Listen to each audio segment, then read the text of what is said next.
This is a previously recorded episode of the IT in the D Show. Thank you for listening. This is the #1 technology podcast on SoundCloud this week, the one and only IT in the D Show. We have made it all the way to episode 150. We are closing in on 10 times the number that you originally gave us, Bob. We should slow clap at 150. We have an awesome lineup. I'm really excited to the guest lineup. We got Calvin Moore in the house from 7.2 Tours talking about what is going on in the infamous 7.2 square miles of downtown Detroit. We also got Captain Nick here from Vault of Midnight. They just opened up a cool comic book store downtown. Originally, if you might have known them from the Ann Arbor scene, but now they are in the D. So, hey, our guest sponsor tonight is Atlassian. Dave, you may fire when ready. The following program is intended for mature audiences. This is Max Headroom, and what you're about to witness is one of the most sinister-sounding intros to a trailer to one of the greatest epics ever. This is Billy D. Williams. Bob and Dave and I are enjoying a Colt 45 right now, and remember, IT in the D, it works every time. You're listening to the IT in the D Show. Hi, it's Count Chocula, and you're listening to IT in the D. Whatever the hell that is. Just where do you guys think you are? The Library of Congress? Detroit? Beyond the sun? Any of those right? Take him to Detroit. No! No, not Detroit! No! No, please! Anything but that! No! I used to hang out at the Magumbo Bar. It was a rough place, the seediest dive on the wharf, populated with every reject and cutthroat from Bombay to Calcutta. It's worse than Detroit. You will never find the more wretched hive of scum and villainy. Then don't come! Shut up!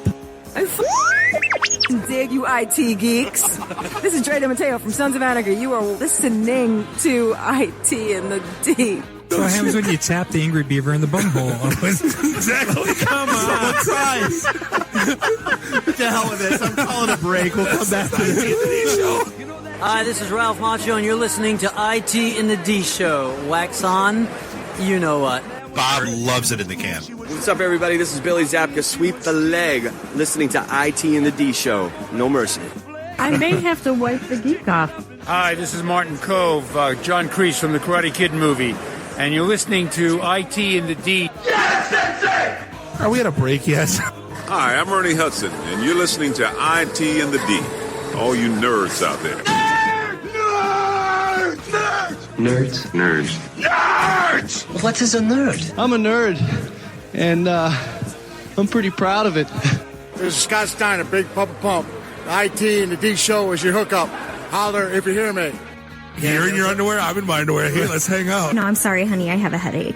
I definitely want to see Bob in his underwear. That's a fact. That's why I like it in the can. Which kind of scares the shit out of me. Shut up, Barry. Hello, everybody. This is Ming Chen from AMC's Comic Book Man. I'm a techie. I'm a nerd, fellow podcaster. My favorite podcast is IT in the D.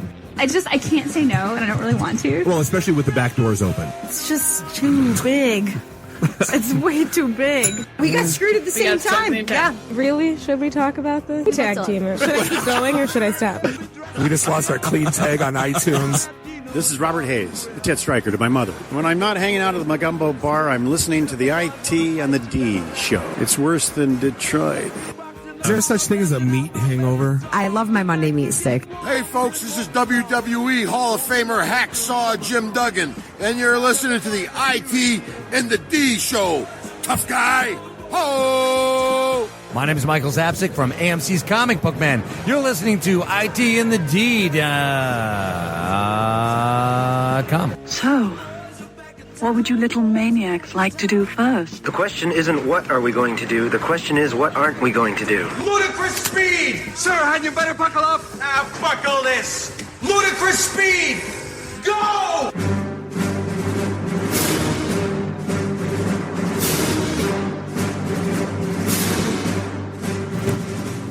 Live from Podcast Detroit, you are listening to IT in the D Show, the number one technology podcast. on SoundCloud. This week. Thank you, Mark Pants. You stole my bit. This is episode 150. We are sitting here in studio number 1 here in Podcast Detroit. There's 3 shows going on at once. Dude, insane. We have all 3 studios up, running, and active with shows going in them right now. Mass hysteria, dogs and cats living together. Like, this was, you know me, this was like, today was basically Pink Slip Party Day, where I was going through every event, like, okay, what's going to go wrong? What's going to happen? What's going to blow up? What's going to go nuts? And, they're running, and life's good. Don't forget, by the way, I forgot to introduce yourselves. This is Bob the Sales Guy. That is Dave the Geek, and Nuri the FNG is in the house. Kari from Detroit is different, is man in the film studio here. Find us online, ITintheD.com. Give us a like on the Facebook. Follow us on the Twitter. Give us a review on iTunes. We are stuck at 64.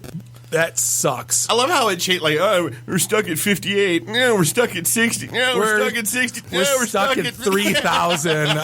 It's always going to be stuck, regardless. Hey, Joel did say he finally pulled the trigger and submitted his. So shout out to Randy and Ian. They're hanging out on Twitter. We appreciate filling everybody in with the links and everything we're talking about. Mark your calendars. July 21st. We are going to be at the Firebird down in Greektown, across from Five Guys. We're going to be in the second floor, all to ourselves. No cover, no speakers, no insurance salesman, no chamber salesman, no buttholes. Just good IT guys and gals talking shop. Just what we do. What's that look for? I was gonna say something like you're allowed to have a butthole. That's and me show typically. Up. You just can't be one. No. I'm the only sales guy that's allowed to come because I started the damn thing and I'm going. Goddammit. Hey, we got a couple awesome guests here. We have Calvin, don't call me Harris Moore here from 7.2 Tours. He does awesome tours down in Detroit and Midtown in the infamous 7.2 square miles of Detroit. And then also we got Nick here from Vault of Midnight. It's a comic book store.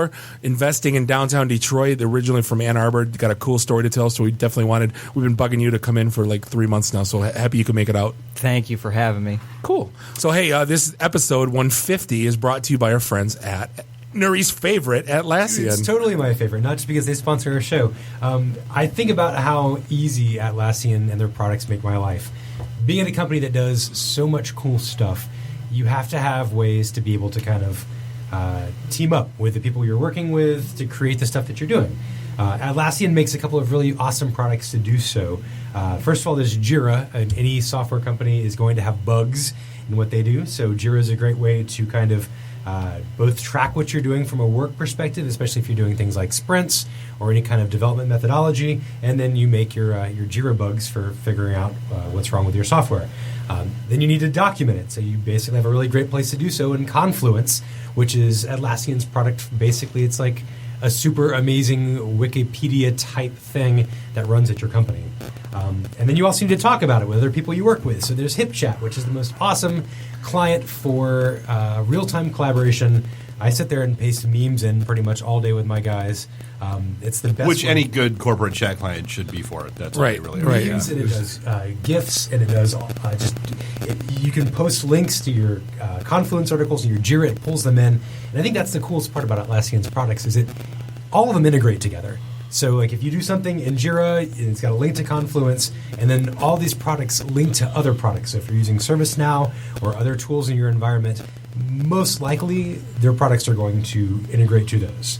Well, and then that's the important part is they all play nicely together. So it's not we have a doc repository, we have a chat client, we have a this, we have a that. It's you have a suite of stuff that all plays nicely together. Seamlessly. And then they're always upgrading them, always fixing things, always really in tune with their customer support as well, and basically building new products and new features based on your feedback. So I can't say it enough. Atlassian is an amazing suite for any IT department, any DevOps. If you're trying to do cool stuff, Atlassian is going to help you. So visit Atlassian.com. That's Atlassian.com.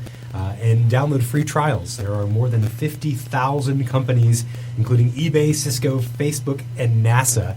I mean, come on, if you're sending missiles to space and you're using Atlassian products to help you keep that organized, it's going to easily make your software work as well. So check them out, Atlassian.com. Atlassian fits on a floppy? Because are they still using floppies to control the launch codes? I don't think so. Dave, there's a couple things this week that just make my blood boil. You know what? But before we even get into the fun, I'm gonna give us a little plug. We started What something kind of fun. plug? Yeah, not something that Nardone would bring in. Ew. No, we started something fun on Friday that people are laughing at. They're having a good time with. We launched Worst Meatball Sandwich I Ever. forgot about that. Yeah. Of course you did. That's why I'm here. Thank you, Dave. So, hold on, just a little backstory. I've been with my wife for 19 years, and, my buddies we've all been friends with for 20, 25 years. And you run out of crap to talk about, right? You can only make fun of so many people. So what we would do is we would Well, you can only make fun of the people in the group so many times. Exactly. Before either you've already told that joke or they get pissed off and they're no longer in the circle. So we would read the 1-star Yelp reviews and mock. So our whole thing was complaining about complainers. So we're the food critics. Right. So for about a year now, we've been saying we need to do another podcast where we, if you ever seen the sign that says "Come on in and try the worst meatball sandwich that one guy on Yelp ever had," it's kind of an ode to that, right? The king of the dipshits, right? Uh-huh. So we started Worst Meatball Sandwich Ever, and you can find it on .com and on the Podcast Detroit on SoundCloud. Yeah. So and it was a ton of fun. And we went through Buddy's and Capitol Grill. Yeah. And it was an hour-long episode. We're going to cut it to a half an hour. And apparently Yelp was not amused because they deleted my Yelp thread about it. Wait, how can people talk shit about Buddies? Buddies is like the quintessential. You'll have to listen to the episode. And I don't. Here's the thing: I usually don't belly laugh on this show. I do occasionally. I belly laughed listening to that, and I belly laughed on the show. And Sherry's on the show with us, photographer from all of our Pink Slip Party events, and just for giggle factor, she laughs at everything, which is awesome. Do you belly laugh listening to your own podcast? Dude, I'm not going to lie, I did. I did. Ultimate in narcissism. I laughed out loud. I was like, well, we're past that, dude. I laughed, but I laughed while shaking my head going, oh my God, we're idiots. So yes, that's out there in the ether. Everybody should go check that out and go do. So that's happy, and let's go to sad. It's not really sad. It's kind of mad, and it's not really mad. It's kind of like I'm jealous as F. Is this the Chewbacca mom again? No, she's gone. She's done. She's banned from the show forever. We should have a countdown, like 7 days or like one episode without. Is it TMZ like Kardashian free or one of those gossip shows are like 74 days Kardashian free? Yes. We were like now we're officially as of today we're not even 1 day Chewbacca mom free. Thanks, Nuri. Anytime. But there's no story about her. That's the app. Yeah, good. Thank God. But all the apps we talk about this all the time. All the apps that everyone uses are just ripoffs of like old board games and old like Words with Friends, Scrabble. We all know what's what. Well, here we have a app that's a ripoff of one of my favorite video games, Empire, called Clash of Clans, right? Dave, you play it, I've played it, we all played it. Yeah. And Supercell's the company that makes it, and we all play Clash Royale, and you we're all love the cock. We do. Dave's a big fan of the cock. He's the COC. It's the COC, Clash of Clans, right? And you'd think like, okay, it's a game, right? How much? What? Maybe this game sold a little bit, and maybe it's worth like $50 million or something. No, that's a lot too. You think maybe 30 million or 80 million? No, they sold that company for $8.6 billion with a B dollars USD, not to a Chinese company named Tencent. Right, totally. Which 50 Cent's little brother, right? Exactly. But 50 Cent has a 20% stake in the company, so it's 10 cent. It's 15 cent. Quick math? It's 15 cent. It's 50 cent with Nickelback. No, that's 40. That's the 45 cent tour. It's 50 cent with Nickelback. Yeah, sorry, whatever. Whatever. Don't correct me. But this it's like what? 3 games? And Clash of Clans, Clash Boom Royale, Beach. Boom Beach. Yeah, 8.6 billion. And here we are hosting a podcast and wanting to maybe start a little cloud hosting company. Because we're geniuses. Yeah, only 180 employees too. Find me another 180 employee company worth that much money. A typical tech company, Silicon Valley, is about $1 million ahead. At pretty much any company, really, revenue-wise to employ. Yep. Wow. Yeah. When you look at like, hey, they got 1,000 employees. Okay, well they better have $10 million in revenue. Yep. Right. That's kind of how you base. So they had 180 employees. That's disgusting. That is filthy disgusting. Well, they're from Finland, so they're worth more, right? They work harder? They're Finnish because they just got bought. God bless. I'm sorry. Brought to you by Atlassian. But hey, they weren't part of Brexit, so they're still European. Oh, European. And then the worst thing, this is the dumbest one. We talk about stupid lawsuits all the time. And a woman got 10 grand as suffrage. I don't even know what she's sued for. She did not get the right to vote, Bob. She should have. Suffering. Emotional distress, perhaps. I watched the video. Would you like to sign the petition for ending women's suffrage? Oh, that was Penn and Teller bullshit. Yeah. Sorry. Would you like to end women's suffrage? Oh, absolutely. Yeah. But she got 10 grand because Microsoft pushed Windows 10. And she didn't want it. She got 10 grand. Yeah. And is this going to open up some kind of... It has to, because everyone had pushed if you didn't click the little button on the bottom. And what's the worst thing that happens? The GUI got cleaned up, and there's no more errors. It works better. It's Sheldon Cooper. Yeah, my computer, my new computer has Windows 10 on it. It's more user-friendly than Windows 8. I don't like that. Oh, yeah. Nothing moved, though. It just got clean. It's... I'd love to... But it's change, Bob. Change. I fear change. People fear change. You know, I'm all about it, though. I think people should be forced to patch their systems and upgrade when upgrades come along, especially if they're free, right? Yeah. If they're free and shit still works, why are you complaining?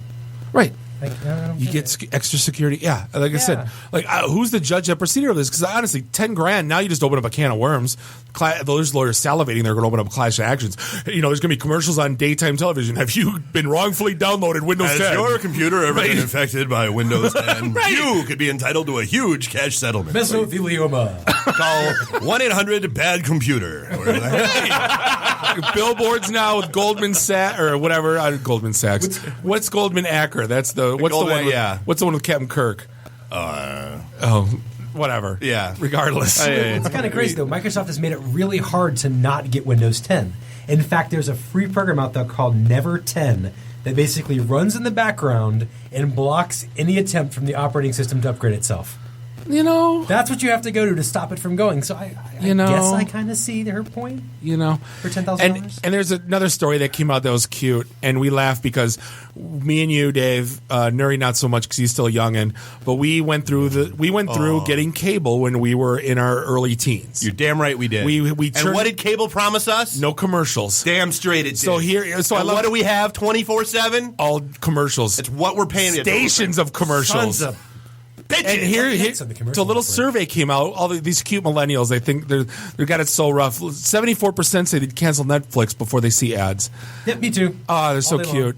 And here we are. Here we were. We thought cable would cost $20 and no commercials. It's the cable industry and the music industry. Everything they say, Dave, why do you download music? And this is why I download music, because the music industry lied to me. When the CD came out 25 years ago, they said music will be cheaper. This will make it'll last forever. But it's not cheaper. Why?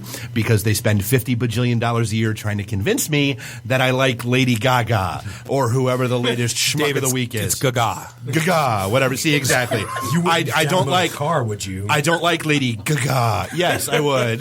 So if you would stop spending the $50 bajillion trying to convince me that I like someone who I'm not going to like, then the promise would be fulfilled. Same thing with cable. Why is cable losing everybody? Because we're in it. All we want is like 7 channels. That's all we want. Can't get them, and even those 7 are chock full of friggin' commercials that we were told weren't going to be there to begin with.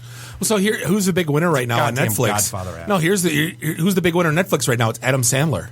Because Adam Sandler gets to put out these god-awful turd movies, and he signed Netflix exclusives. And people on Netflix, if you have it, you've watched everything 18 times. So now all of a sudden, here's a new Adam Sandler flick. I want to watch this. I think I watched the first one. It's like a faux western kind of. Oh, it's a toilet bowl flushing. I got over maybe 20 minutes in and over. No. And so he's the big winner because he's getting paid. Well, because Adam Sandler, let's be honest, he's the same character in every movie. I don't care what it's Adam Sandler. But it worked in Happy Gilmore, right? No, but and Billy Madison. But he's the same guy. He's Jeff Goldblum. Yeah, exactly. Who's watching you poop? He's the same guy in every. But but people are going to watch his crappy movies because there's nothing else on Netflix, and it's on the big front and center. Right, recommended for you. And no one's going to really complain about it because it's kind of free because you're only paying $8 a month for Netflix. Right. So, no one's going to complain about his crap. If he would have released it, then everybody would be mocking him, going to the theater. So it's going to set a new precedent for how movies are released, because who wants to be straight to DVD? It'll be straight to Netflix. Who wants to have that story? Like Uma Thurman made $8 this weekend on a movie she released. Did they re-release Gattaca? No, it was an article that came out. Some movie made $8. Like one person went and saw it on Sunday. Like I wish I was making it up. Google it. That's amazing. So, but then also on the app front, and also on the millennial front, because we bounced back and forth about this and laughed our asses off, because this is truly the epitome of the millennial app. So, like, our whole thing is, we're trending so hard towards people not talking to each other, not being able to have a conversation, especially, God forbid, a difficult conversation or one that you're not necessarily looking forward to having. So along comes the GhostBot app. It's amazing. Is this Tinder? No. It's for when you're done with someone on Tinder. Ooh. So instead of saying I don't want to talk to you anymore, instead of saying bye, you we're just done. add their contact into GhostBot app, and then whenever they text you or message you or Facebook message you or anything, it just responds with like canned, fine, like 2-word, 3-word answers designed to feign disinterest. K. Yeah. K. Poo emoji. Oh yeah. Hey, baby, what you doing tonight? Poo emoji. Yeah. I've got the diarrhea. K. Dying of dysentery. Yeah. K. Yeah, exactly. So like that is. Do you want to go out tonight? K. No. So just have the effing conversation. Like how. But how many times is the person keeps texting back, so they're like, well, they're interested, and it's always fine. Now, see, here's what I want. I want the results from like the first like few months of this app being live, and I want the rundown of girls who use the app versus guys who use the app, because girls will go like I'm just gonna throw it like too deep, and then go nuclear, and then that'll be the end of it. Like, it'll be like, you son of a.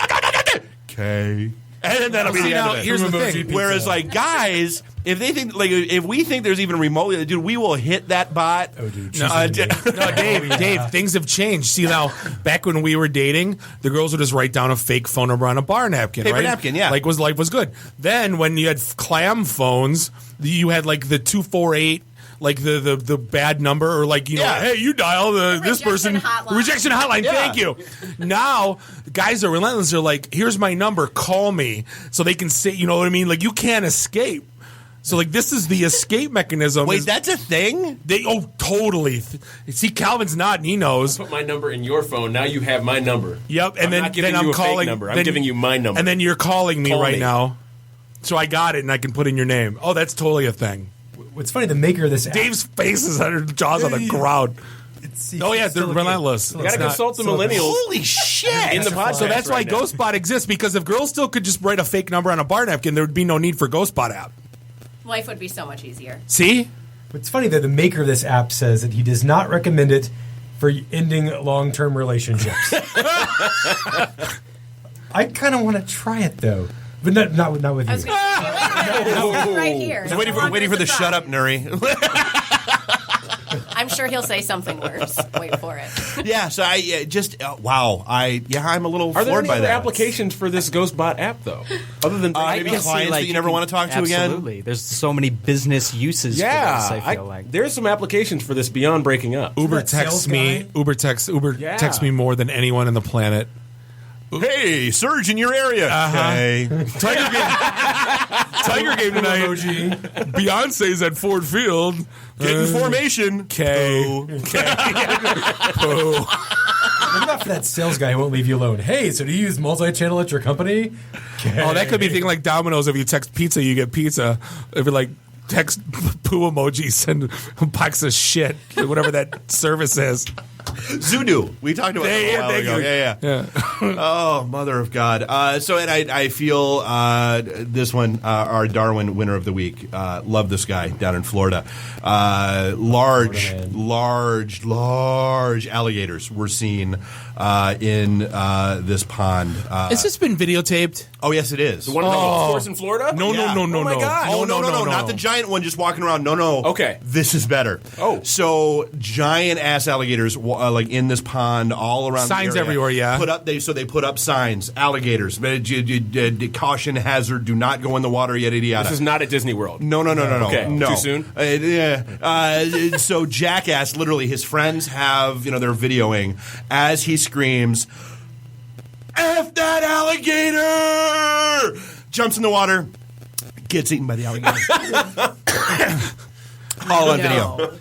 He deserves that reaction. F that alligator. Alligator's like, nah. Nah, bro. Nah, F you. You got any ranch dressing for this hillbilly? Little rednecky. Yeah, exactly. Now, the worst part, he's wearing a shirt that says classy as F on it. Oh, yeah, absolutely. And then the article said that someone shouted a warning and he said, blank the alligators. He jumped into the water and immediately yelled for help. He was the first... there was no delay. They knew it was feeding time in the alligator pit when this moron jumped in. He was the first man to be killed by an alligator in Texas since Texas, that's right. 1836. I feel like those alligators understood English. They survived. Oh, yeah. They survived the meteor. I mean, they're not stupid animals. They've basically remained unchanged since prehistoric times. They ate brontosaurus carcasses to stay alive during all that crap. They know what's up. I'm just saying. Yeah, and that's one of those things where you have to wonder, yes, and I always throw this disclaimer. Yes, it is. It's always sad when someone dies, but for the love of God, at that point, aren't we all better off that he has removed himself from the gene pool? I was about to say, isn't the world just a slightly better place today? Every now and then you got to put a little chlorine in the gene pool and just be done with it. Got to clean everything out and oof. So we're talking about millennials. I think this one takes the cake on just really and Welcome to episode 150, the anti-millennial episode. We're right here. But how do you think sitting here? There are more of us in the room than you. How do you enjoy it while you can. Invited us here. We talk all the time how it's a thing to take a crap on top of Mount Everest, right? And those people never get banned from Mount Everest. To Casey Knockett? Yes. Yeah. But if you can poop on Mount Everest and not get banned from Mount Everest, but this woman... but they ask you not to now because the whole mountain's basically a toxic waste dump. That's fine. I just want to put my little flag, like my toothpick flag, in every one of them. I'm not up there to stop you. I'm not going to be good. there. Yeah. But this person made it. She got banned from every national park in the country for 2 years. For 2 years. If she sets foot in one, she goes to jail. Why, you ask? Because she's a jackass. She thinks she's a cave woman. She's putting her mark crap into the side and painting. No, wait. What's the crap? Her little symbol, her hashtag, and her but she also did art, then would put her hashtag next to it. It's art, not vandalism. I'm an artist. No, it's vandalism when you're doing it on 5,000-year-old rocks that can't be undone. On a buffalo, that makes you a jackass. Was it shooting a bow and arrow at a buffalo? That's a good point. Right. No, they did it 5,000 years ago. Then and what did anybody say then? Nobody said a thing. Well, now if you dump old cans of paint down a building, apparently that's art in Detroit. So God, the rules are out on what the hell's art and what isn't. So it's true. So hey, we're going to take a quick break. We're going to be back. Let's flip a coin. We're going to be back with Calvin Moore from 7.2 Tours. This is the IT in the D show, and we'll be right back. IT in the D. Read, meet, listen. Networking Detroit, one beer at a time. Hey, this is John Schneider from Nip Tuck Smallville, the haves and the have-nots. Oh, Dr. Quinn, Hot in Cleveland, Secret Lives of the American Teenager, and just about everything you can possibly imagine. And oh yeah, the Dukes of Hazzard. You're listening to Bob and Dave. It's the IT in the D show. ITintheD.com. This is a previously recorded episode of the IT in the D show. You're listening to the IT in the D show, the #1 technology podcast on SoundCloud. This week. God, I love Mark Pants. This is segment 2, episode 150 of the one and only IT in the D show. We're broadcasting live, Podcast Detroit Studio 1. It's Bob the Sales Guy hanging out with Dave the Geek, Nuri the FNG. Find us out online, ITintheD.com. Give us a like on all the socials. God, it's too much crap now to follow. We're on Instagram. We're on everywhere. We can't keep up with the things. We have all the things. We need a Billy Strutter in our life to manage our socials. We do.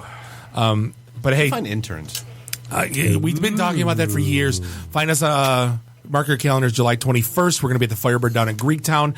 And I think during the break, me and Dave and Nuri just decided that we're going to have another Metro Detroit podcaster meetup, whatever the first Wednesday is in August, over at Activate Gaming. Third. The third? That's the third. Oh, it's the third. Birthday. We're going to have it on Calvin's birthday. So speaking of Calvin, our first guest tonight is Calvin Moore. He is the... are you the tour guide? Are you the proprietor? Are you the head aficionado? Owner and lead tour guide. Oh, the owner and lead tour guide of the 7.2 Tours, which now a lot of people don't know what that really means. So I guess let's start with that, and then we'll go from there. Okay. Like, what is the 7.2? What's the 7.2? Yeah. Well, 7.2 refers to the 7.2 square miles of downtown. A lot of people were like, "Oh, are the tours 7.2 square miles?" I'm like, "No, we're not walking 7.2 put you on square miles." segways. Yeah, it is not happening. But Detroit, of course, is 139 square miles. But the majority of our tours take place in the 7.2 square miles, which is downtown, midtown, New Center. For those of you who did. Now, where does it go? Now, okay, so it can only go as far as the water, right? So how far north and south, and how far east and west is that? Well, generally, a good deal of our tours will, go down to the water, as about as far south as you can go. Right. Then up to... Do not follow the Blue Road on the up map to system, New Center. Probably the furthest north we would go is Boston Edison, generally speaking. All right. So, we've been doing tours. I've been doing tours personally for the last 2 years. I was working with another tour company in the city, but in January launched my own tour company in downtown Detroit. We do walking tours. We do bus tours, we do strolling suppers, we do bar tours every Saturday night. $5 from every ticket sold actually goes to benefit Forgotten Harvest, which is pretty darn cool. Nice. I like making people feel welcome in this city. So it's a lot of fun. It's like the feel good tap. Yeah, totally. Hey, I'm drinking and I'm helping. I'm helping. They're like doing, but I'm getting drunk. But I could see a lot of people would go on these tours for different reasons. I mean, the architecture is beautiful. Yeah. The food scene's great. The bar scene's getting there. Yeah. I mean, are people going in there with a preconceived notion of mine, or are they just kind of winging it? Oh, you have lots of different types of people. I mean, you have people who have, of course, preconceived notion is probably the number one question we get, So I like to tell people I like to change hearts and minds about the city. But you have people who come in because they've heard that Detroit is a barren wasteland, so they want to come in and see it for themselves. I want to see some ruin porn. Can you show me ruin porn? Can you show me the ruin porn? And sometimes I'll show some people that, but more often than not, I will show them a city that they never thought existed at all. They're like, "Oh my God, I didn't know that people still lived here." It's kind of nuts. Or you'll have companies call me, and they'll say, "Hey, we've got a guy from Idaho. He doesn't know anything about Detroit. Can you hop in a car with him one-on-one and show him around the city?" Because this guy or girl could be hopping in the car. They're interviewing with some big company in the city, and they could also be interviewing at a company in L.A. or in Chicago or in Dallas. And those cities are Chicago and L.A. and Dallas. Right. I've heard of these places. Yeah, they are not well-known Detroit. cities. In the United States even. But the thing is, these companies will sometimes pay a little bit higher premium here, and you can't not go on that job interview. It's like, they're going to pay me this much, but it's Detroit, right? And then by the time that a 2-hour tour is done with them, they're like, "Oh my gosh, this is Detroit. This is actually pretty darn cool." Well, and I guess it's not a big surprise. I mean, you hear that with, the Lions, the Tigers, the Wings. I mean, you hear that with even the professional sports teams, that there's a premium that they have to pay to get players here sometimes because it's not Miami, L.A., wherever But once else. they get here, they all stay. Yeah. You notice all the old the sports guys are all here still. None of them go back, right? Yeah. From, you can run down the list. So, I mean, here's I guess it's good for people coming out of town and checking it out. But what about for like a guy like me? I grew up in Warren, right? I'm a suburbanite, but I've been hanging out in Detroit my whole life. Born and raised in South Detroit. South Warren. So I was but I mean, what am I going to see that I... No, I mean, 50% of people that come on my tours are from not here. And then the other 50% are from here. And there are a billion things that you drive by every single day. And you have no idea. You're like, "Oh my gosh, that's the fist of Joe Louis. That's so cool." Well, that fist was given to us on the 100th anniversary of the DIA by Sports Illustrated magazine. A lot of people don't know that. I didn't know that. Yeah, see? I knew that. I knew that you didn't know that, which is why I brought that one up first, because that's the one that nobody seems to know, right? So you've got things like that. I knew that because it was in the article about the Crisco can that the guy put in front of it. Well, I'll take people down to the Detroit River, and I'll say, "Hey, fun fact about the Detroit River. It's not actually a river. It's a strait. The name of our city is Fort Pontchartrain du Détroit. Du Détroit literally means of the strait.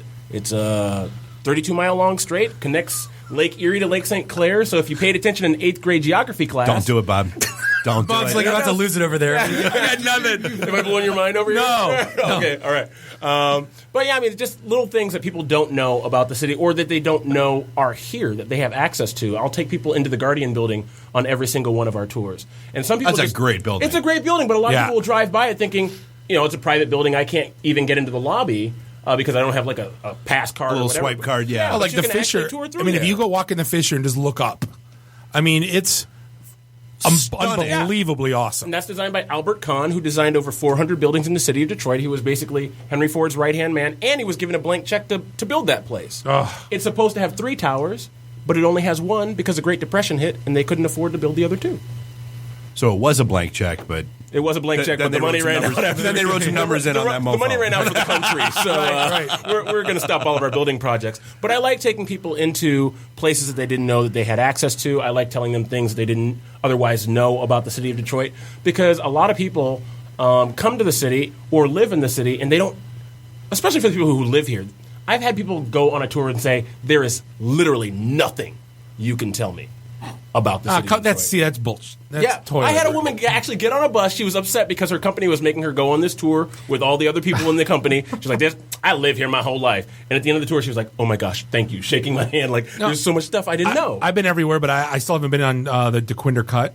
You need to go into the Yeah, I heard it's amazing, and I saw pictures, and it looks cool. A couple weeks ago, we just did the whole, let's go hit Tom's Tavern because, you hadn't been there. Baker's. We wound up at Baker's, which, oh my God, we've got to get back to. What a cool place. Yeah. That's one of the first jazz clubs in the. I'm 43 years old. It's the oldest jazz club in the world, and see, I've never. Well, that makes it the oldest one in Detroit as well. I waited till I was right. My fact still stands. Oh yeah, good point. I wasn't really arguing with you. I was just kind of, I was adding. No, but I don't know why haven't we been there? When we're like, well, I don't know. Why didn't we go here before? Dude, any place where I order an Absolute and Red Bull, and they bring me a glass of Absolute and a Red Bull, and charge me $5, I'm all in. That's awesome. I'm talking like 12 ounces of like a vodka. glass. Yeah. Oh, Jesus. Yeah, they don't mess around with and the drinks. food. On the band. Food. Oh, that was the best conversation we had. One of our friends, he goes, he's reading the menu at Baker's. So you went to the bathroom. You missed the opening of this. Okay, all right. So Bob goes to the bathroom, and our buddy leans over, and he's like, man, why am I paying $4 for dressing on my salad? I was like, what? And he points at the menu and he says, "It says dressing. It's $4." I'm like, man, dressing is stuffing. And he's like, no. And I'm like, that's what we call that. I'm like, man, no. Then he's like, what's the difference? I go, stuffing's when it goes into bird, dressing's when it's out the bird. Yeah. I go, wait, who doesn't know that? So he comes back and I'm like laying down in the booth laughing hysterically. And he goes, and I'm like, you got it. And he's like, blah, blah, blah. And he's like, Bob, why am I paying $4 for dressing on my salad? He's like, it's stuffing. And I'm like, So now everywhere we go together, it's like, why the ranch $4? That's so great. So what are some places? Okay, so you guys have lived in Detroit all my whole life, born and raised, went to Wayne State. 20 years. Okay, so what are some places that you have yet to go to in the city? Honestly, I think I'm in I don't even know what I don't know point. I mean, I've gone and wandered around and bar hopped and gotten. I wanted to see. I've never been to what's the factory that I can't think of the stupid name that everybody goes and takes Packard plant. I never walked through. I mean, it's kind of ridiculous that let's go to a vacant. Yeah. Well, they're redeveloping that now too. There's the guy from Mexico. Yeah. Have they done anything with the Palindrome? Because when I heard that story, that was awesome. They cut the grass. Did you hear this, Mary? A year and a half ago that they were redeveloping that, but then that just kind of fell out of the news. These guys were cutting the grass, kind of like Tom Nardone, right, from Mower Gang, and they found like a Olympic quality palindrome, which is the angled bike track. Like in the middle of a. I think you said a palindrome. No, he did say palindrome. I think you mean velodrome. Isn't it palindrome? What's palindrome? Palindrome is the madam, I'm Adam. Forwards like mom, dad, or boob. I'm gonna get mocked for that for the next 5 years. You'll notice I was letting you slide. My mom was an English teacher, so I was like, palindrome. I know what that is. All right. Okay, different thing. I was trying to be fancy. The curved bike track they found. Curved bike track thing. What's the fancy word for that? No, but like. You had Drome right. You're good. I went to Wayne State. I just took. I got a couple of kids, 12 and 9, and I took them like, hey, you want to see where Dad went to college? And I showed the Prentice Building. Here's the bar I went to, and here's the place diner we ate at, and I'm like, oh, that was cool. But I'm like, none of this stuff, like 3/4 of stuff that exists there wasn't there. That's right. It gets nuts watching. And that's all in the last 15, 20 years. Oh, it is. Yeah, because I went I finished in 96. Mhm. So like that's since then. Yeah, I take people over there on our bus tour, which we do the second and fourth Saturday of every month, or if we do a private tour. But Wayne State University is actually the third largest university in Michigan, second only to Michigan State University and U of M by enrollment. Of course, everything comes with a caveat. They also have the largest single campus medical school in the nation. Wow. Now, Really? Yeah, and most people don't know that unless you're applying to medical school. If you're applying to medical school, you know that about Wayne State. Law, med, business. It's pretty much that's why I chose them over Oakland, just because the business side of it. Oakland's more lib arts, nursing, right? Where Wayne State was, But otherwise, they're not like Alabama. They're not like Roll Tide, where they got a big sports program. They're a research college, and so they put out a couple Lions. Come on, they did. They absolutely did. But those were considered flukes. It's not like, hey, you know what? We did a draft from Wayne State University. Right. That's not what we did. Well, the team would be, Joey Bell and Tom Beer. We're known for fencing. Really? Wayne State University is known for fencing. They're ranked nationally like number 3 in the nation every year. I was going to make a building fences joke, but I was going to make a Donald Trump joke, actually. But. I wish this was video because I'm just getting like these looks right now. Like, what? We shoot you were shitting me. yeah. Am I okay? Yeah, you're fine. Okay. You're fine. All right, cool. Yeah, no, I never would have guessed. Yeah, most people wouldn't. I lived in New York City for 3 years, and did I get to the Statue of Liberty? No. I just found out yesterday that Statue of Liberty the Statue of Liberty, the 7 points on her crown are for the 7 continents. I didn't know that. But I'm not from New York, so what? It's a lot smaller. You're giving tour guide tips for New York City. For New York now. This is what I do. You think that thing's 100 stories tall until you go to when it's like 20 stories tall and it's like tiny, super tiny. And you think, when I went and saw it, I was like, that's it? Oh, let's go back, Did you slime the inside of it and make it walk through the streets of New York City? Did you go all Ghostbusters on it? So it's just what I always think of when I think of that statue now. So what's the Statue of Liberty for Detroit, basically, as far as that everybody lives here but have never been? What's that one quintessential thing that you find, I'm so surprised that you've never been? Honestly, I don't think it's you haven't been there. Everybody's seen it. It's the Fist of Joe Louis. That's our Statue of Liberty, to be honest. I mean, we don't have like a statue like the Statue of Liberty, so that's going to be the closest. There's the Spirit of Detroit. But what I don't get, though, is... Spirit of Detroit. Really? I've only been here for like 5 years. That guy. Right, this guy. That they put the jerseys on. All the jerseys go on. Put all the jerseys on. Calvin, you know what I'm surprised at? Which has no name, by the way. Spirit of Detroit actually doesn't have a name. That's why I didn't know it. What I'm surprised at, like, hey, where to go in Detroit? And everybody always picks like 3-4 places. No one ever says go to Coach Insignia. And to me, I think it's awesome because you get that bird's eye view of Canada, the river, a little bit of downtown. Our bar tour this Saturday, we're doing we call it the upscale bar tour. Is actually going to Coach Insignia. Okay, good enough. And it's on top of the Renaissance Center for those of you who are listening. It used to spin when I was a kid. Used to spin back when it was called the Summit. Right? They took all that mechanical stuff out, so it doesn't spin anymore. But it's inevitable. Whenever I do a tour up there, people will say, "Yeah, well, how come I can't see the Renaissance Center?" Like, well, we're in it. Yeah, you're on top of it because you're soaking in it. Yeah, you're soaking. By the way, the Renaissance Center, the center tower at 73 stories tall, is the tallest building in Michigan. It is also the tallest all-hotel skyscraper in the Western Hemisphere. You'd have to go to the other side of the world to find a taller hotel. Now, see, sadly, I remember all of those facts because I was working in the RenCen right after 9/11. Oh. And so there were all the security bulletins and alerts about why that was a target and why it was... Did they evacuate the building that day? Oh, you betcha, yeah. All right.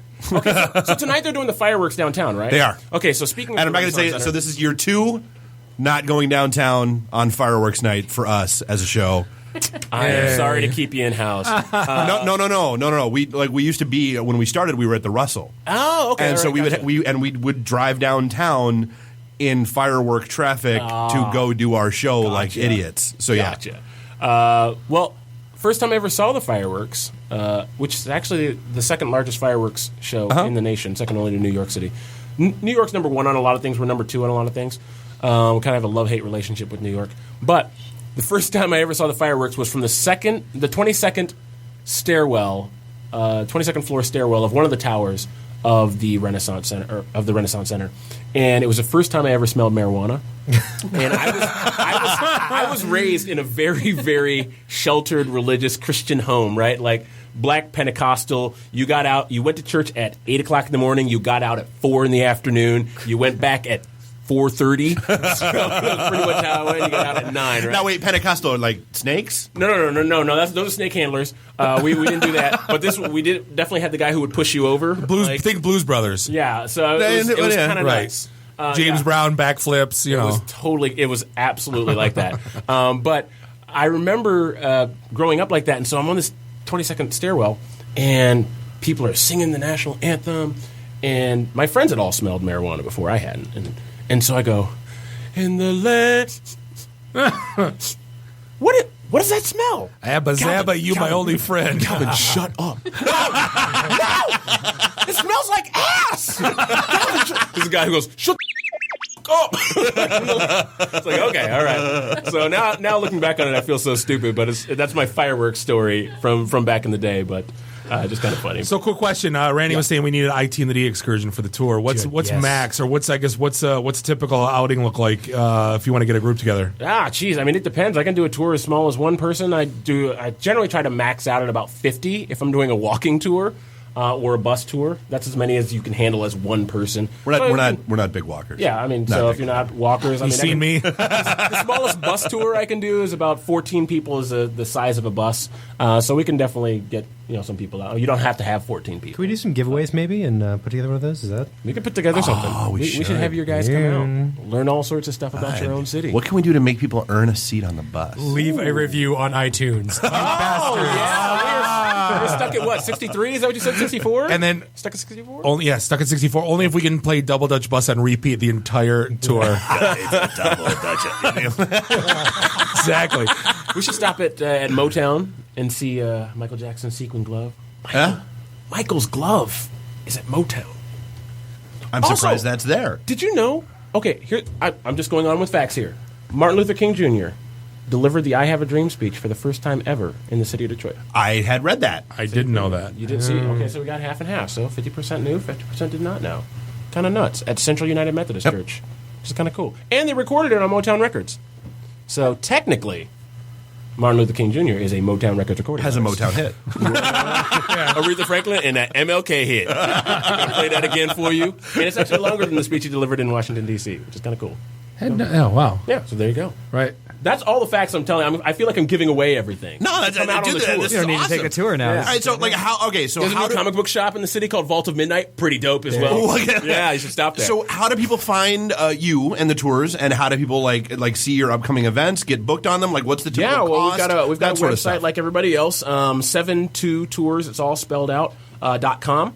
You can also find us on Facebook, 7.2 Tours. Basically, we're as socially networked as you can. We're on Facebook, Instagram, Snapchat, Twitter. All of those are 7.2 Tours, but the name of the company is actually 7.2 Tours. So there you go. That's how you find us. Very cool. And so, what's the typical cost for somebody that wants to hop on one of these tours? Well, if you come on our walking tour every Saturday from 1:15 to 3:15, it's free.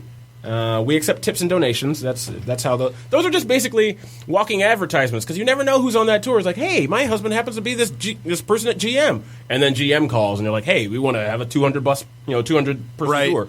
So they go around the roundabout like 37 times. They go, hey kids, Quicken, Parliament, Nike store. Hey kids, Quicken, People Mover, Nike store. Get everybody. Hey kids, Moose Jaw, Vault of Midnight, Nike store, Vault of Midnight, Moose Jaw, Nike store. So we do a walking tour of downtown every single Saturday. That's free, 1:15 to 3:15. We do a free walking tour of the riverfront every single Monday, except for today because they closed down the riverfront for the fireworks. That's from 1 p.m. to 2 p.m. We do a bar tour every single Saturday night during the spring and summer. That is $20 a person to go.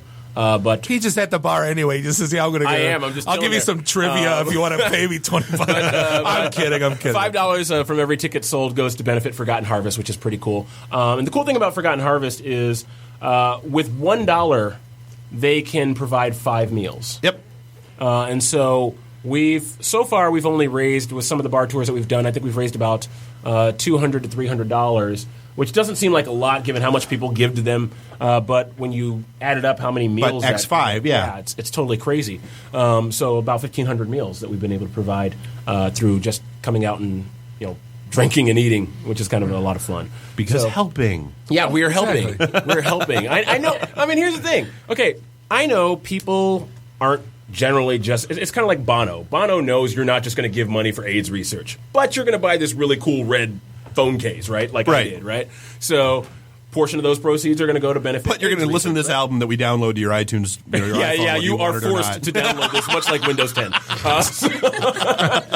So whether you like U2 or not, you are now going to have a U2 album. But I think they got in trouble for that, didn't they? They did. They got some trouble for that. But yeah, we like to give back where we can. And I always promise myself if I was ever going to be my own business leader, business owner, and I was making some form of money, I'd like to give some percentage of our proceeds to somebody who's doing, who's a dollar can go further with them than it can with me. So that's awesome. Yeah, I like Forgotten Harvest. That's one of my favorites. Yeah, they're really cool. Yeah. And Calvin, what do you think? I mean, you see Detroit every day. You're down walking around the streets. What do you think about the future of Detroit? Oh, that's a broad question. It depends on who you're asking, who you're talking to. I think there are some things where I'm going, yes, this is really cool. I mean, Dan Gilbert's doing a lot of work down there, 99% capacity, both residential and commercial right now. But the question that a lot of people have is, who is this future for? Because there have been people who have been here in the city for a long time who are coming and saying, hey, we'd like to have a storefront on Woodward. Well, sorry, you can't be a part of this right now. We've got this bigger fish on the hook who's going to come down as well. So there have been a lot of people who have been here for years who are not a part of the, quote-unquote, new Detroit. You've got people who have lived in certain areas who are now priced out because companies are paying an incentive to live downtown, and owners of those buildings who have sat on them for years, I'll take $500 from you in rent, but I'm not going to do anything to fix up this building. Oh well, now this company over here is offering an incentive, so now we're going to fix it up. And if you want to still live here, it's going to cost your you rent twice is as much. tripled. Yeah, your rent is tripled, right?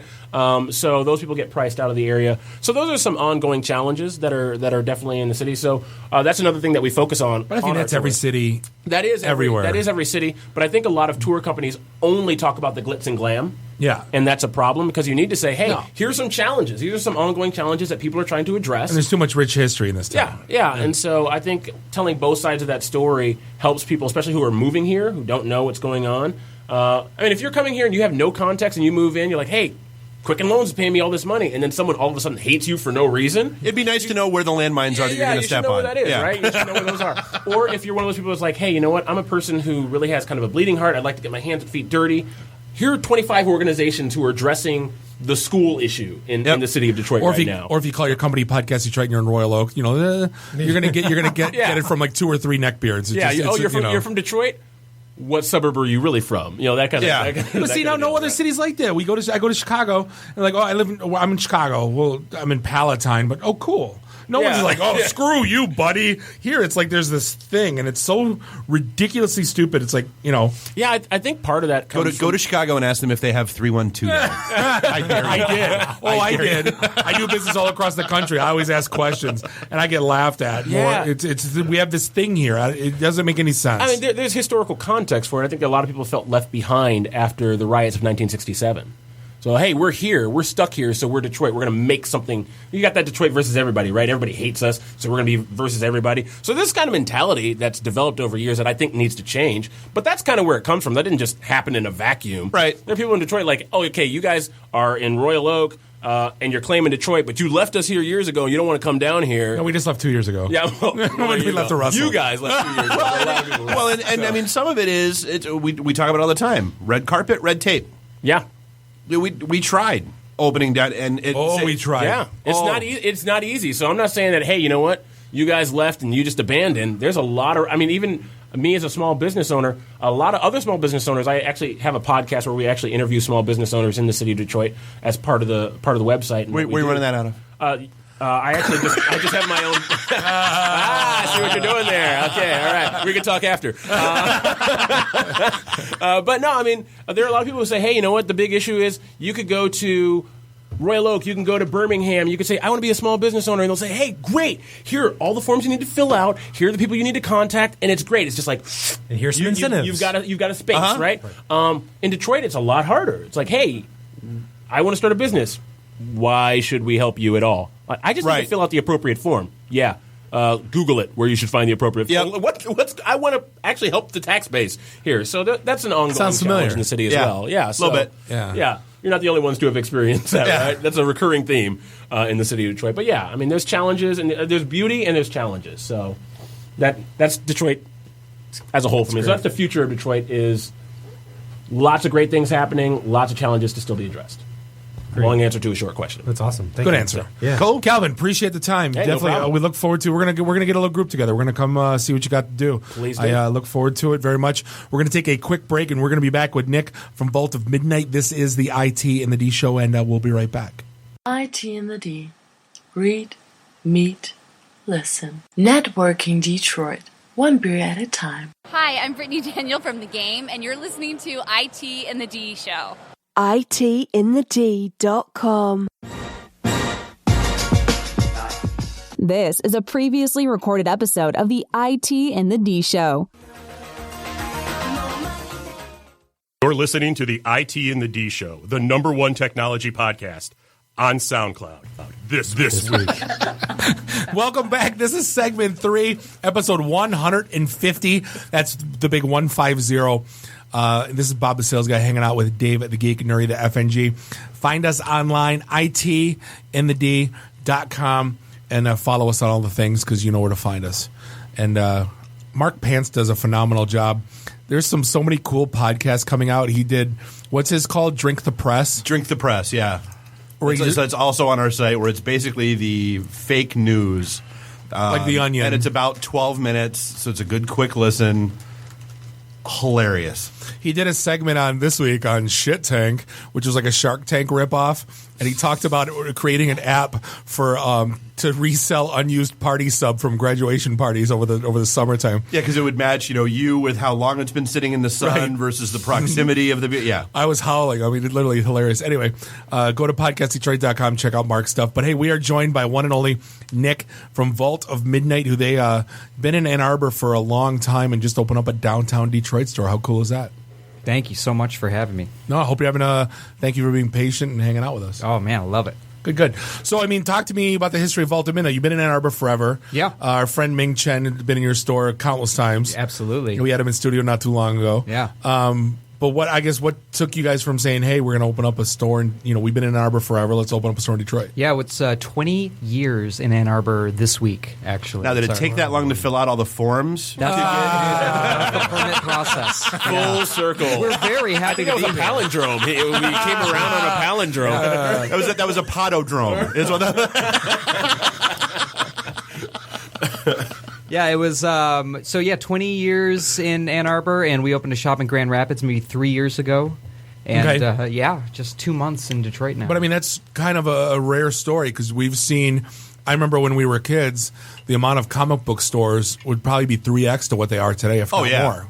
They don't exist. Well, you'd hop on your bike. Right. Ride there was one within 5 minutes. Comic book store. Yeah. Find someplace, get slushy. Read comic books. It's kind of like every day, puppy. Yeah. Every date in Ann Arbor that I've ever been on, actually, it starts one place, goes to Starbucks, and goes right across the street to Vault of Midnight. I think it ends every single date I've ever been on. He just described my childhood, though. Like, I would mow a lawn. Yeah. I would walk to the comic book shop, and then I would walk across the street, get my Now and Laters, and get my slushie, and then walk back home with whatever comic I had gotten that week. That's nuts. Did you live across the street from possibly friends growing up? What's going on? On my corner, there was a baseball card shop, a Quick Pick, and a comic shop. I would. My dad let me take back the empties to Kroger. Sorry, totally stealing Nick's segment with our. We're waxing poetic on our youth. But no, that's what comics does. It brings you back to when you were a kid. I mean, that's we sold it to Meng. It's like, how cool is that? You get to still act like a kid and do it for a living. The #1 most read article on our stupid website. So yeah. About going to a comic book store with my daughter. Yeah, Dave was mad that Dave's daughter was mad that there wasn't any all the girl comic book characters all hoochies. Oh, sure. And she's like, why can't something be normal? Why is everybody? This isn't the characters I like. This is she's dressed like a old lady. It is an actual problem. It's better now than it ever has been. Oh yeah, because that was 2-3 years ago now. 2. Yeah. Yeah, it's historically a problem. Yeah, absolutely.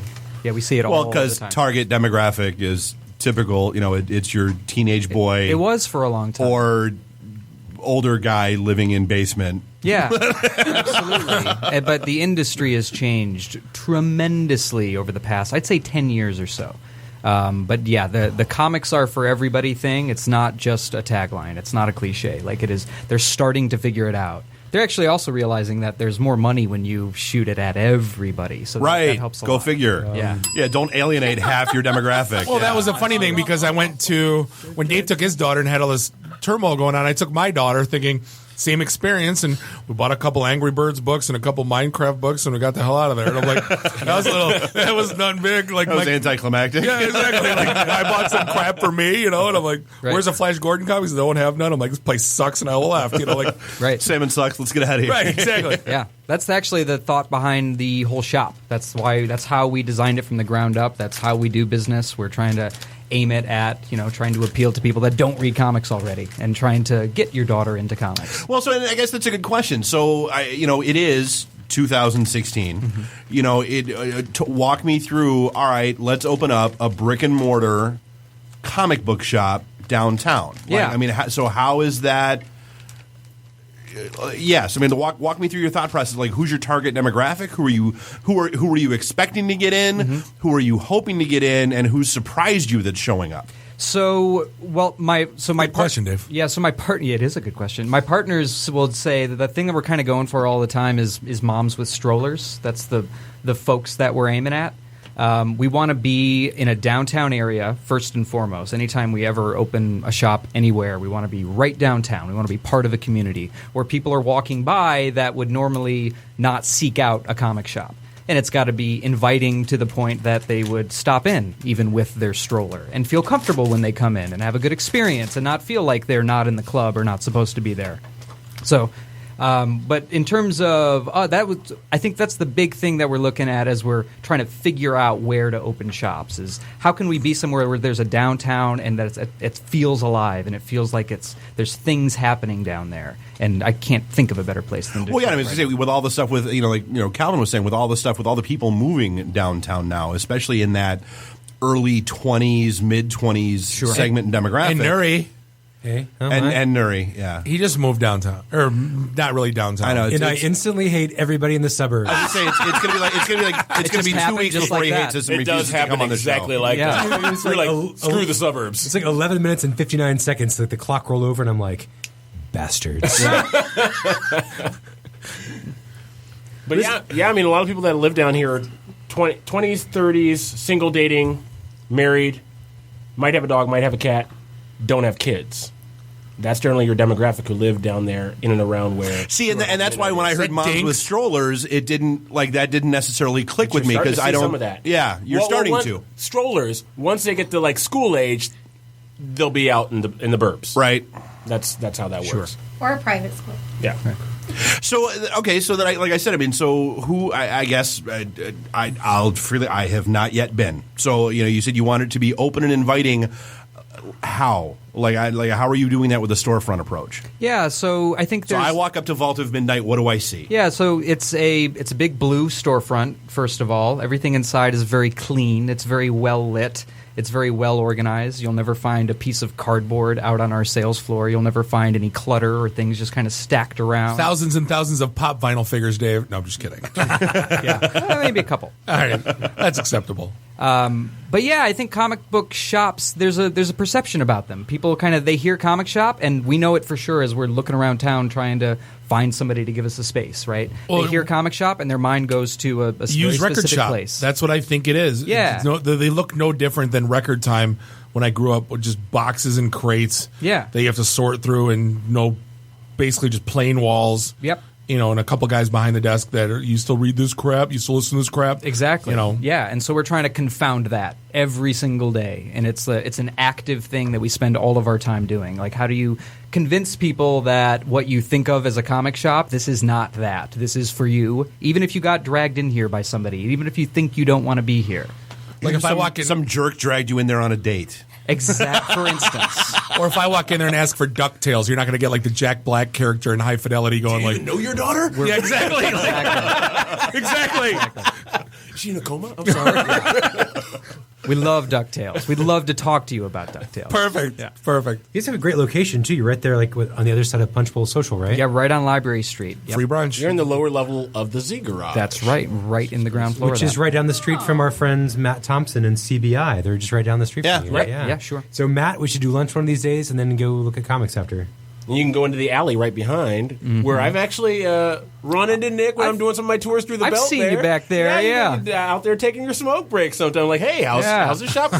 I was the first person. I was going to say. I was the first person in their store. Calvin was our very first customer, actually. Yeah. Look at how these worlds collide. Totally. IT and the D this show. This is what you guys do. You bring people together, the two of you. It's so cool. It's all the Venn diagram of life. Yeah. All right. So I guess let's talk. Okay, so it's supposed to be a different thing than the perception, because a lot of people think Big Bang Theory. Yep. They see the comic book shop and it's the nerds. Got it. That's the perception. And don't get me wrong, we love that shit. Well, and that's your hardcore fan base. That's definitely a part of it, right? Those are the guys That's that who have I the ran monthly. into when waiting for the store to open the first night. Sure. No, those are the guys that have the monthly. They have their weekly pull list. They have Yeah, and they have like the budgeting for specifically for book. Well, what's kind of cool about part of it is that comics right now are better than they ever have been.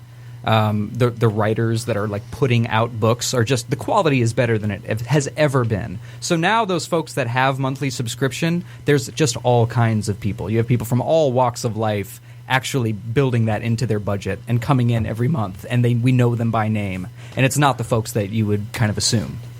Well, the whole industry's changed. I mean, we were at in Lansing for Comic-Con, and I was watching the guy brought his iPad into the bar, and was illustrating. And was using basically his touch pen, and I'm kind of looking at him going, "That's not comic making," like you're a tracer. Yeah, no kidding. It was like it was already all done, and he's tapping, and I'm like, but it was amazing what it looked like the finished product. Yeah. And it's just mind blowing. I guess the creativity that can come along with not having to just do the old school. Yep. A lot of those folks that grew up with comics are now like amazing creative people who want to break into this field, and it's just changed the entire thing. I was telling you offline, I worked at Apple, which is just kind of like the cool quintessential place to go when you're if you're at a cool mall, you go into the Apple store, it's cool to be there. You sure about that? Yeah, it's like everybody wanted to work for Apple. It was cool, but one of the things you and I were talking about offline was I felt cool when I walked into Vault of Midnight. I didn't feel like, someone's going to judge me because this is something that kids do. Oh, you still welcome do to the that, store, Sheldon. Yeah. So how do you guys work on that? I mean, that's very different than other comic book shops I've walked into where I feel like, okay, I want to get in and out and nobody see me at all. Yeah, we spent a lot of time thinking about it and a lot of time talking about it. We're huge comic nerds, but we're equally as big of retail nerds. We firmly believe that if we don't want to live in a future where you just live in a pod and order everything off the internet, you have to leave your house sometimes. You have to actually. Or your blasphemy! You got to go out into the world there and goes the Amazon shop at a sponsorship. place. Exactly. It's cloudy. I can leave. I was hoping to get a drone to bring all of my comics to me. Right. So I'm just thinking of the experience having people for questions when people come to the store. Do you guys make sure that each of you guys are specialize in a different vertical, or is everybody kind of like an expert in everything?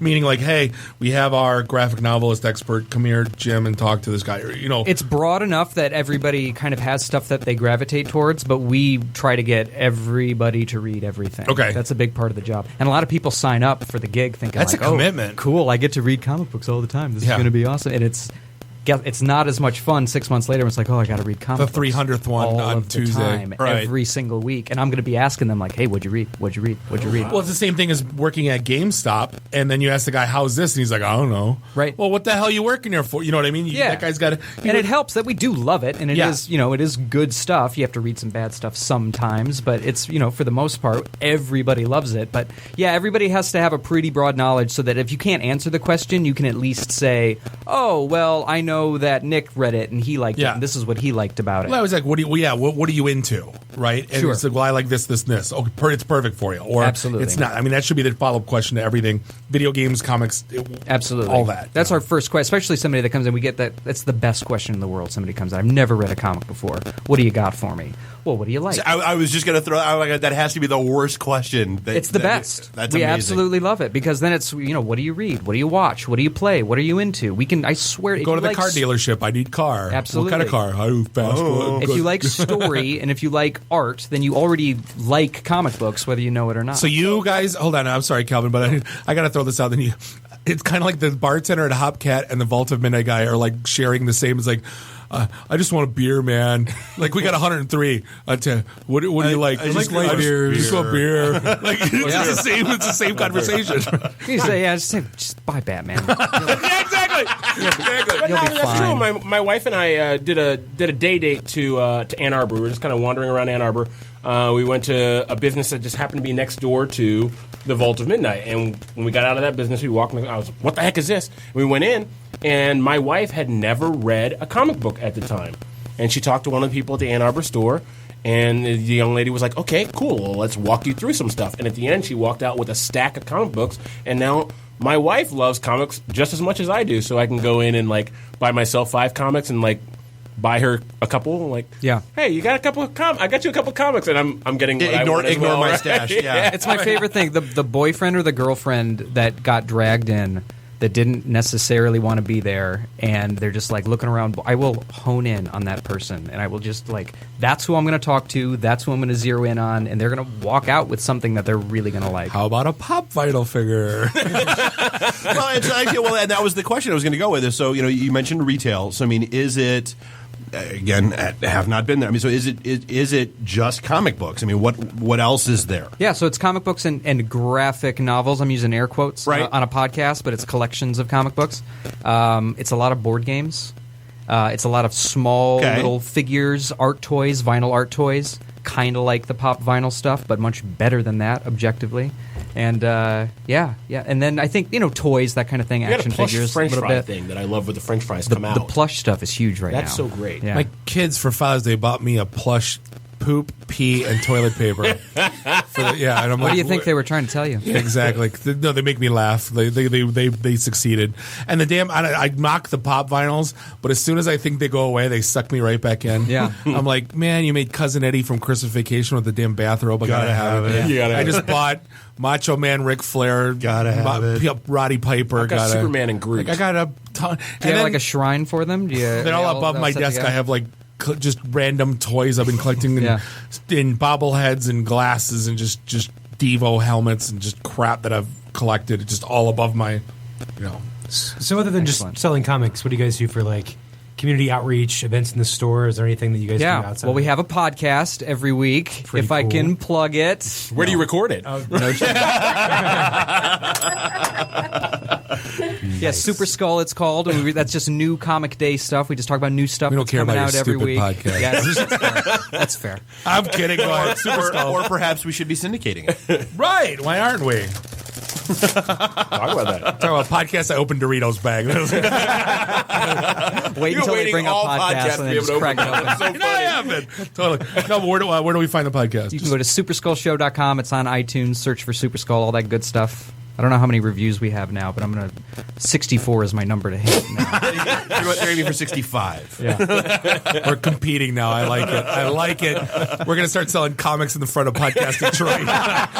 Hey, man, we'll get SourcePoint to drop a display stand right there in the front, baby. We will. Yep, there it is. There it I is. may be It's an easy game. I I may be a recommend it. subscriber to your podcast. Which is good. What about game nights and things like that? You guys do that? Yeah, we partner up with local places. So out of the Ann Arbor shop and the Grand Rapids shop, we like go to local bars or local cafes or events and set up there and teach games. We're kind of figuring it out in Detroit, and we're hoping to set some stuff up soon. Well, so yeah, I mean, Matt was actually from CBI was actually talking to us. I guess he's talking to somebody over Yeah. there about getting us engaged and involved from an ITintheD perspective about doing a game night or a remote broadcast or something like that down there. Activate doesn't have anything on the board game related side. It'd be a nice partnership. I'm just throwing that out there. Yeah, no, not a bad idea. Hashtag networking. Hey. Brainstorming. Again, the Venn diagram of life. So how do we find you online, and do you guys sell online? I guess it's another good question. We don't sell online, but you can go to vaultofmidnight.com, and there's a ton of event news there, and you can find all of the other kind of social media related stuff, Facebook and Instagram, that kind of thing. And then superskullshow.com for the podcast. Awesome. Appreciate it. You know what? I'm going to make it a point this week. I'm going to go down there. I'm going to get my Bucharest Grill shawarma. Yeah. And I'm going to get my Which coffee. is on Jefferson Avenue now, by the way. I go to Michigan. Okay, Carry all right. it. They're actually putting a little outside seating. I was just there last week. Okay. And I'm going to get me some roasting plant coffee. And I'm going to get me some comics. So this is going to be. It's going to Grab be me on good. the way down. I'd love to. Done. Call me. Done. I'll already be down We'll there. do My office Blondie. is All right. literally right around the corner. I will call you Blondie. Okay. Just call him maybe. Maybe I'll call Carly Ray. Hey, are we cutting it or are we going segment 4? Want to talk the food scene with Calvin? Yeah. Honestly, we've got enough that we could talk through if we wanted to. Yeah, we'll talk food scene. We'll talk what Nick thinks of downtown. We're going to come back segment 4, the Royal Rumble segment of the ITintheD show, and we'll be right back. Just hold that thought because you messed me up when you said let's maybe not do that. So now I got to pull this back over here. I got to pull this Divide up. by 2. I got to carry the 2, 3, finna end, and we go. IT in the D. Read, meet, listen. Networking Detroit. One beer at a time. Hey guys, this is Ty Mogg, Bruce Leroy from The Last Dragon. You're listening to the ITintheD show. ITintheD.com. This is a previously recorded episode of the ITintheD show. You're listening to the ITintheD show, the #1 technology podcast on SoundCloud. This week. Thank you, Mark. This is segment 4, episode 150 of the one and only ITintheD show. We're broadcasting live, Studio 1 here in Podcast Detroit in beautiful Royal Oak, Michigan. Sorry, hipsters. This is Bob the Sales Guy here with Dave the Geek, Nuri the FNG. Find us online, ITintheD.com. Don't forget, mark your calendars, July 21st. Firebird Tavern, Greektown at 5 o'clock until ? And then August 3rd, we're going to do our second installment of the Metro Detroit Podcaster Meetup over at Activate Gaming in Ferndale, right below our old studio. The last one was awesome. We get to play video games and talk about video We should probably games. check with them and make sure they have that date. Oh, yeah. Call before we. But it's my birthday, so we have to make it happen. All right. We'll call them tomorrow. Make it happen. We can always move it. We changed stuff before. As long as it's not the day before. Right. Hey, and actually, one thing we did not talk about before I forget. So next week we will not be live on Monday night because next week is 4th of July. Watch some fireworks. So 4th of July. Honestly, I want to sit on my porch. I want to drink. Hold my beer. Watch this. Hold my beer. F them alligators. F them alligators. Abner, no. But we will be live Tuesday. I assume his name was Abner. I don't know why. You said redneck. Case came so right. Little redneck stuck in my teeth. But we will be live Tuesday night, 9 to 11. We're gonna have Billy Strotter. We're gonna have Jaron here. So Social Coop Media, Daily Detroit. Kari. So we'll be here we'll be here Tuesday night, 9 to 11, going live. So join us then. Good. So what's going on? And then exactly. So what were we going to dive into here? No, I said we were. Calvin and I were talking about the kind of getting into the food scene a little bit. Yeah. So saying, hey, here's some.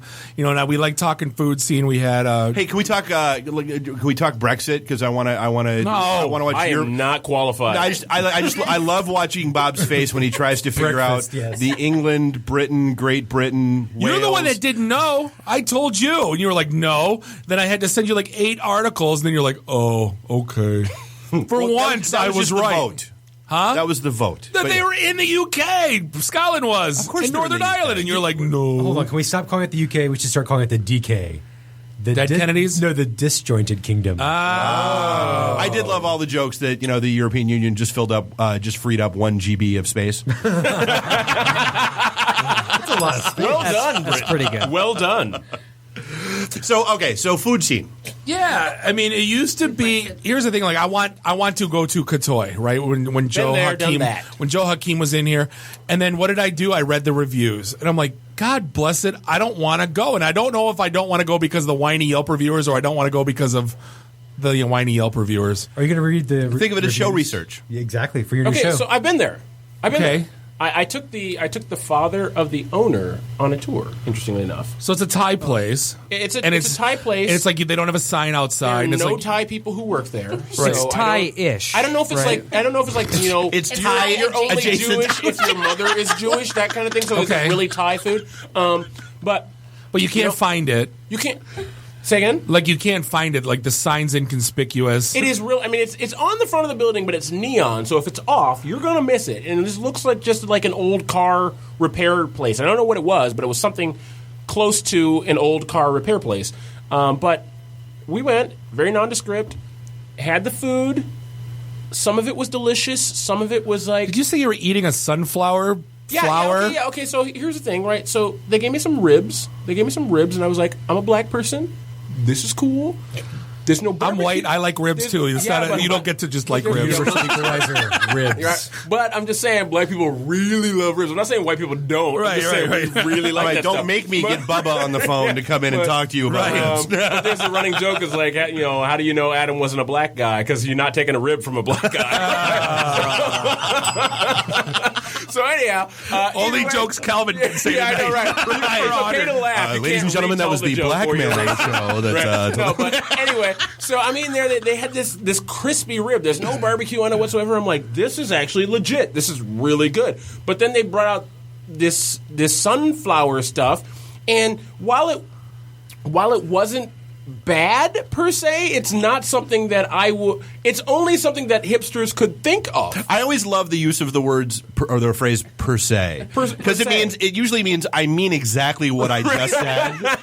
But I'm going to put this little. I'm going to soften the blow a little bit with an LOL. No, I mean it was actually good. It was good, but it was this sunflower stringy. It was like the stems of sunflowers, and I'm going. There is nothing. Oh, now see, in my head, I had like this big giant sunflower top it's thing just coming out. It's just like stems, like tempura sunflower head. It's just the stems of sunflowers, and so I'm eating this, and I'm going, this is good, but it's not something that I would naturally go, hey, I would like sunflower stems as an appetizer. Chicken wings, mozzarella sticks, those are appetizers. Mac and Cheetos apparently, or thank you, Burger King. But sunflower stems are not. They were good, but it's not something that I would naturally just, hey, I want to have this. Or even if I see it on the menu, I kind of want that now. I want though. to try it. It was kind of like when I was telling you about Mabel Gray, and you can order off the menu, but you can also order the chef, like it's like a 7-course. You eat what I'm giving you, right?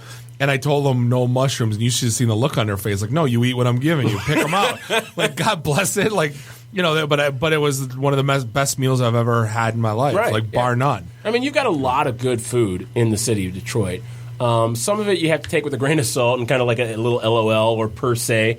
But our thing is like if you put Green Dot Stables in Clinton Township or on Hull Road in 19 Mile, whatever, it's just a dive bar. It's nothing. Yeah, you put it in Detroit, and it's like, ooh. It is. But I think Detroit has something going for it in that. I talk about it's things a good like thing. Punch Bowl Social comes down, right? Okay, so they're there. There's 4 of them in the United States. It's fancy Dave and Buster's. It is. But there's only 4 of them in the United States, and we have the largest one. It's a 25,000 square foot entertainment venue. But before people like them came along, you do have a Buffalo Wild Wings downtown now as well, which is the largest Buffalo Wild Wing in the company, by the way. How's that one doing, by the way? It's doing fine. Bagger Dave's next door, quietly closed. They suck. They quietly closed. Yeah, they terrible burgers. Bagger Dave's. But can I tell the Bagger Dave story real quick? Please do. Not to cut you off. Please do. Me and Dave went, and they had, speaking of Bagger Dave's. No, you said you and Dave went. Me and Dave went to Bagger Dave's. Yeah, Dave. Right. And you know Bagger? Right. All right. So they had the mac and cheese sandwich. Speaking of the mac and Cheetos from Burger King, so I got how do you mess up a mac? It's like a patty melt, but you got mac and cheese as the burger. Easier than you would think. And tomato soup, and they gave me. It was like in your head, that should be the greatest tomato soup grilled cheese comfort 6-year-old meal fat kid. Yeah, ever. And the soup comes out, and it was sauce, like marinara. Like they opened up a bottle of ragu. Yeah. Okay. And poured it in the bowl. So it was straight up sauce. Yeah. Oh yeah, I got it. It was sauce. Like you're at your Italian friend's house, and like you want some sauce. Yeah, like gravy. I don't eat Yeah, sauce. yeah. Right, exactly. Is it dressing or is it stuffing? Was it like dipping sauce for pizza for cheese? No, marinara. Bowl of soup. Okay, marinara, Bowl of okay. soup. They gave me like the spoon. Okay. Oh wow. Okay. Oh, it was not. And then I had a burger there once. It was the worst, probably the worst burger I've ever. And it's like that's the bad thing. When you're not as good, when you're at a burger joint and Wendy's is better, That's a problem. You're going to close. That's a problem. right? Yeah. And they close down pretty You're quick. going to have a bad time. Yeah, we're reorganizing and reassessing, how we're going to do this company. Yeah, But- somewhere else. But when it Yeah, comes we're going to pivot. to downtown, yeah. So Green Dot Stables, if you took it out to the suburbs, yeah, it might be a dive bar. But one of the things that keeps places like Green Dot Stables or the Bronx Bar or Old Miami open, we do bar tours at some of these places, is the fact that you often, again, 1967 riots.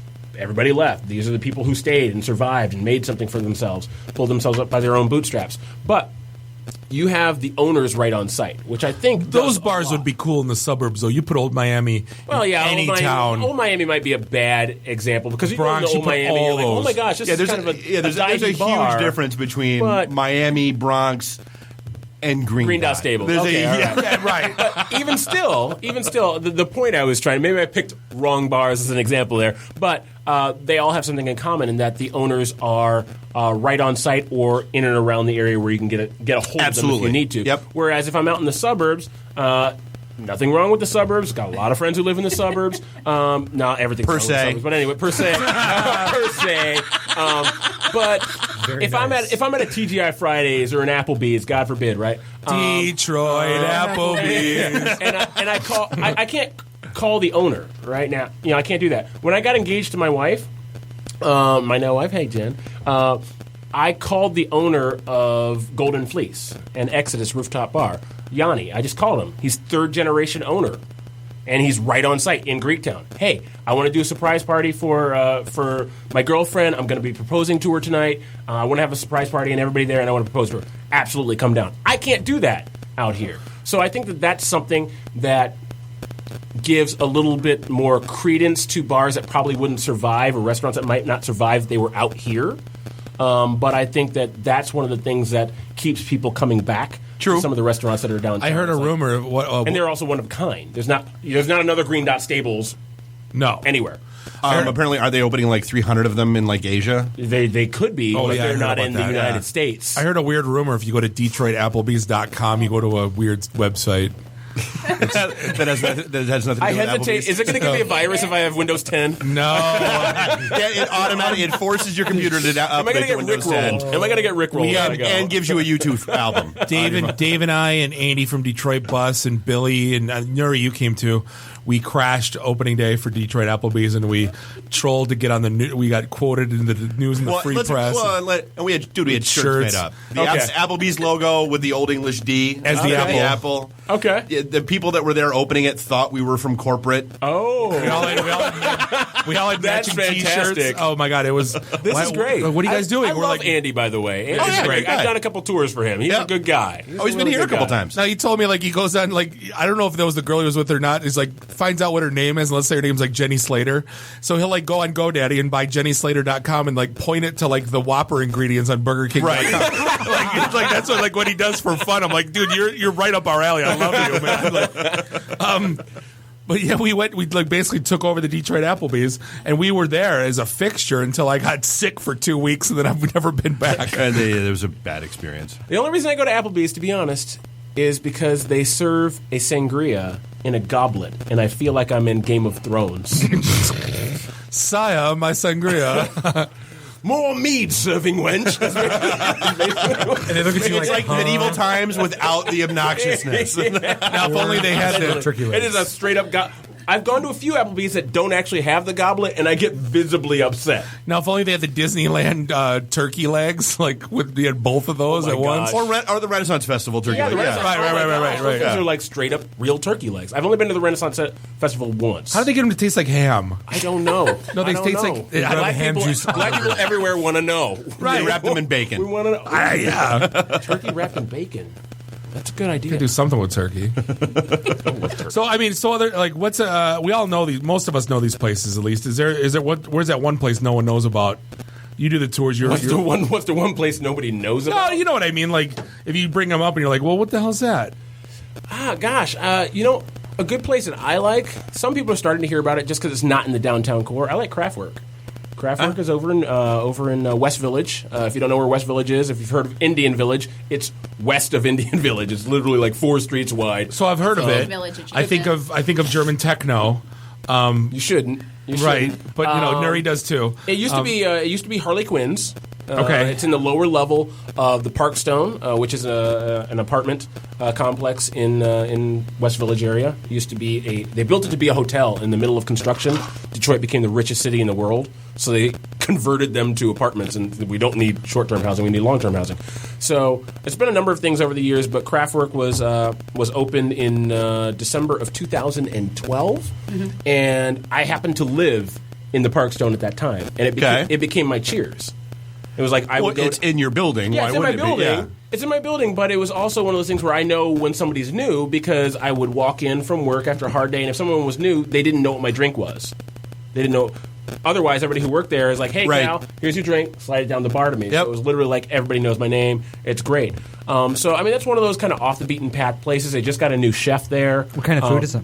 It's kind of it's an American gastropub, so you're not getting anything like everywhere. You get gas. Yeah. So you're gonna Kinda want to take a couple Alka-Seltzers afterwards. But It's kind of like how you feel after I just ate the Burger King mac and Cheetos. It's got a really good.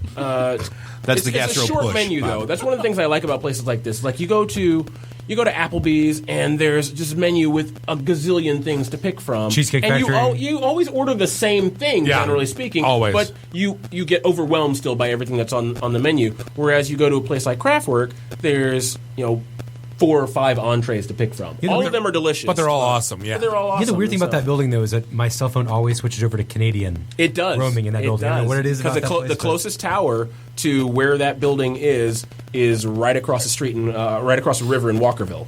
Wow. So when I lived there, I would constantly kick over, and I'd have to call AT&T every month. Hey, I live across from the river. So I'm sorry, in no my problem. building. Yeah, no Knock problem, it sir. off. We get it. So, but yeah, so I would say Kraftwerk is one of my favorite bars and restaurants in the city to go to. Cool. They've got a restaurant side and they've got a bar side as well, and it's just kind of a nice little ambiance. Very cool. It's one of those places that on a Saturday night, if you say, "Hey, let's go to Kraftwerk," you're not going to deal with all the huge crowds. If you want to hear your friends, you can go there. And they go, Kraftwerk's playing in Detroit? All those old techno guys. That's KRAF. Yeah. Right. Trans-Euro Express? Is that Dead Mouse 5 guy here too? Thanks, Different Kanye. place. Thanks, Kanye. But great food, and the owner's right on site as well, which is really cool. Nice. All right, well, hey, once around the room, wrap it up. Let's do it. I don't. What does what's that around mean? the room? What are we I doing? don't know. That's usually when I hand it off to him to Take make your sure pants off that. and dance around a little. Well, you don't want to see that. Calvin, we find you at 72 Tours. 72tours.com, all spelled out. Right on. And find you at vaultofmidnight.com. That is correct. And the podcast again. Super Skull. Super Skull. Yes. That's right. And don't leave them a review on iTunes if you know it's good for you. You can if you want. I'm just kidding. So, hey, this wraps up episode 150 of the ITintheD Show. We'd like to thank Atlassian for your support on this episode. Is greatly appreciated. On behalf of myself, Bob the Sales Guy, Dave the Geek, Nuri the FNG, do us all a favor. Drink your drinks. Get your phone numbers. You don't got to go home. You just got to get the hell out of here. See you soon. Drive careful. Beat it. The emergency destruct system is now activated. Conan, what is best in life? To crush your enemies, see them driven before you, and to hear the lamentation of their women. Long live Flash! You've saved your Earth. Have a nice day. I have come here to chew bubblegum and kick ass. And I'm all out of bubblegum. Nice shooting, son. What's your name? Murphy. Make the run. The run. Game over, man. Game over. It's over, Johnny. It's over. Nothing is over. Nothing. You just don't turn it off. I can't say no, and I don't really want to, so. Well, especially with the back doors open. Yo! Hold up! Time out! Time out! Yo! take a chill. You need to cool that shit out. And that's the double truth, Ruth. Bob loves it in the can. I hope this was as much fun for you as it was for me. That's why I like it in the can.就on the truth.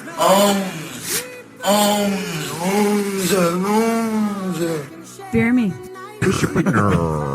My job is to make sure this program is morally upright and cultural and wholesome. Shut up, Mimsy! Shut up, Mimsy! Shut up, Mimsy! Why would like Buick put their cars next to like the Bentleys? Like, why? That's not marketing. The alphabet.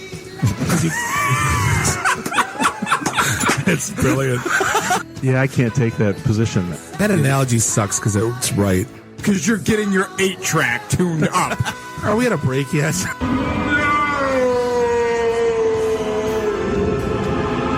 Yeah, so now I'm just like doing like stupid stuff to make me laugh. Venture capital is not the end game. When are we going to talk about me? Jane, you ignorant slut. It's my show. I can say what I want. Yeah. Kiss my ass, go home, unplug, get off the goddamn internet. You are everything that is wrong with the internet right now. You're so white right now. I'm the whitest guy in the room. Just explain it to me. I love this city. I was banging on the wang. Really? Should we talk about this? Tag team it. Should I keep going or should I stop? Can I just say, it's been great being on a show that talks about Mickey Rooney dying for 20 seconds and then poop for 10 minutes.